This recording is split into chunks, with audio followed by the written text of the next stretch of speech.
like to see specifically done on the issue of forest management? And is it possible that it's also forest management and climate change? It's both things Well, at the same time. I think something's possible. I think a lot of things are possible. But with regard to the forests, when trees fall down after a short period of time, about 18 months, they become very dry. They become really like a matchstick.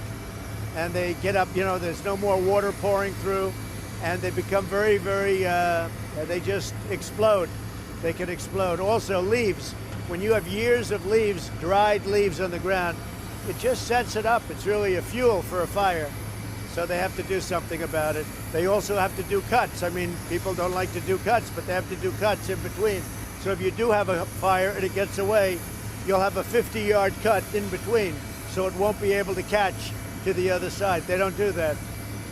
If you go to other countries, you go to Austria, you go to Finland, you go to many different countries, and they don't have fire. I was talking to a head of a major country, and he said, we're a forest nation. We consider ourselves a forest nation. This was in Europe. I said, that's a beautiful term. He said, we have trees that are far more explosive. He meant explosive in terms of fire, but we have trees that are far more explosive than they have in California, and we don't have any problem, because we manage our forests. So we have to do that in California too.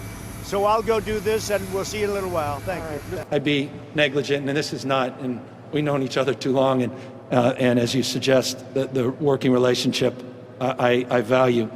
We obviously feel very strongly that the hots are getting hotter, the dries are getting drier.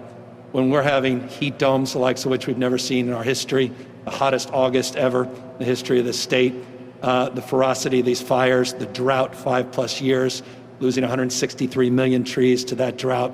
Something's happened to the plumbing of the world. And we come from a perspective, humbly, where we submit the science in and observed evidence is self-evident, that climate change is real, and that is exacerbating this. And so I think there's an area of at least commonality on vegetation, forest management, but please respect, and I know you do, the difference of opinion out here as it relates to this fundamental issue on the issue of climate change. Absolutely. Appreciate that. But I think we want to work with you to really recognize the changing climate and what it means to our forests, and actually work together with that science. That science is going to be key, because if we ignore that science and sort of put our head in the sand and think it's all about vegetation management, we're not going to succeed together protecting Californians. Okay. It'll start getting cooler. You just watch. I wish science agreed with you. Well, I don't think science knows, actually.